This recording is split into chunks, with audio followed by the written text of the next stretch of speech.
Hi, ಎಲ್ಲರಿಗೂ ನಮಸ್ಕಾರ. ನಿಮಗೋಸ್ಕರ ಇಷ್ಟೆಲ್ಲ ಕಷ್ಟಪಟ್ಟು ವಿಡಿಯೋ ಮಾಡ್ತಾಯಿದ್ದೀನಿ. ಸಬ್ಸ್ಕ್ರೈಬ್ ಮಾಡ್ಕೊಳ್ಳಿಲ್ಲ ಅಂದರೆ ಹೇಗೆ? ಪ್ಲೀಸ್ ಸಬ್ಸ್ಕ್ರೈಬ್ ಮಾಡ್ಕೊಳ್ಳಿ. ಹಾಗೆ ನಿಮ್ದು ಯಾವುದಾದ್ರೂ ಮೂವಿ ಬಗ್ಗೆ ಅಪ್ಡೇಟ್ ಬೇಕಂದರೆ ಕಮೆಂಟ್ ಮಾಡಿ, ನಾನು ವಾಪಸ್ ರಿಪ್ಲೈ ಮಾಡ್ತೀನಿ. Please. Devil challenging star Darshan ಅವರ ಅಭಿನಯದ ಈ ಸಿನಿಮಾ ಇದೇ 11ನೇ ತಾರೀಕು ರಿಲೀಸ್ ಆಗ್ತಾ ಇದೆ.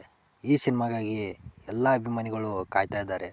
ಎಲ್ಲ ಕಡೆ ಪೋಸ್ಟರ್ಸ್ 11ನೇ ತಾರೀಕು ಯಾವತ್ತಾಗುತ್ತೋ ಅಂತ ಕಾಯ್ತಿದ್ದಾರೆ. ಈ ಸಿನಿಮಾ ಹಿಟ್ ಆಗುತ್ತಾ? ಆಗಲ್ಲಂದ್ರೆ ಹೆಂಗ್ರಿ? ದರ್ಶನ್ ಅವರು ಒಳಗೆ ಇದ್ದರೂ ಪ್ರಚಾರ ಸಿನಿಮಾದ ಟೀಮ್ದವರೇ ಮಾಡ್ತಿದ್ದಾರೆ.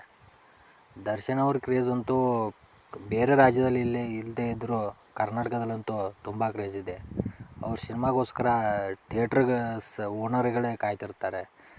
ಅವ್ರ ಸಿನಿಮಾ ಬಂದರೆ ಸಿಂಗಲ್ ಸ್ಕ್ರೀನೆಲ್ಲ ಫುಲ್ಲಾಗಿ ತುಂಬೋಗುತ್ತೆ. ಥಿಯೇಟ್ರ್ ಹೊರಗಡೆ ಏನೋ ಒಂದು ಥಿಯೇಟ್ರ್ ಹಿಡಿಸೋಷ್ಟು ಜನ ಒಳಗಡೆ ಇರ್ತಾರೆ. ಅವ್ರ ಸಿನಿಮಾಗಾಗಿ ಎಲ್ಲರೂ ಕಾಯ್ತಿರ್ತಾರೆ. ಸಿನಿಮಾ ಬ್ಲಾಕ್ ಬಸ್ಟರ್ ಆಗೋದರಲ್ಲಿ ಯಾವುದೇ ಸಂದೇಹ ಇಲ್ಲ. ಟ್ರೈಲರ್ ನೋಡಿದ್ರೇ ಗೊತ್ತಾಗುತ್ತೆ ಯಾವ ರೇಂಜಿಗೆ ಮೂವಿ ಇರ್ಬೋದು ಅಂತ.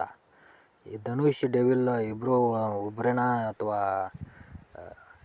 ಡಬಲ್ ರೋಲಾ ಅಂತ ಕನ್ಫ್ಯೂಸ್ ಆಗ್ತಾಯಿದೆ. ಇದಕ್ಕೆಲ್ಲ ಉತ್ತರ 11ನೇ ತಾರೀಕು ಸಿಗುತ್ತೆ. ನಾನಂತೂ ಸಿನಿಮಾ ನೋಡಲು ತುಂಬ ಕಾತುರದಿಂದ ಕಾಯ್ತಾ ಇದ್ದೀನಿ. ನಿಮ್ದು ಯಾವ ಊರು ಅಂತ ಕಮೆಂಟ್ ಮಾಡಿ. ಯಾವ ಊರಿಗೆ ಹೋಗಿ ಥಿಯೇಟ್ರಲ್ಲಿ ಸಿನಿಮಾ ನೋಡ್ತೀರ ಅನ್ನೋದು ಕಮೆಂಟ್ ಮಾಡಿ. ನಾನಂತೂ ಹೋಗ್ತಾ ಇದ್ದೀನಿ 11ನೇ ತಾರೀಕು. ನೀವು ಕಮೆಂಟ್ ಮಾಡಿ. ಹಾಗೆ ನಮ್ಮ ಚಾನಲ್ನ ಸಬ್ಸ್ಕ್ರೈಬ್ ಮಾಡ್ಕೊಳ್ಳಿ.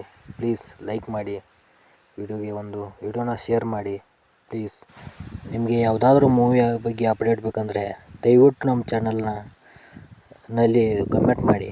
ನಾವು ನಿಮಗೆ ಆದಷ್ಟು ಬೇಗ ನೀವೇನು ಯಾವ ಮೂವಿ ಬಗ್ಗೆ ಅಪ್ಡೇಟ್ ಬೇಕಂತೀರೋ ಆ ಮೂವಿಯ ಅಪ್ಡೇಟನ್ನು ನಾವು ಕೊಡ್ತಾ ಇರ್ತೀವಿ. ಪ್ಲೀಸ್ ಕಮೆಂಟ್ ಮಾಡಿ, ಶೇರ್ ಮಾಡಿ, ಸಬ್ಸ್ಕ್ರೈಬ್ ಮಾಡಿ. ಬಾಯ್.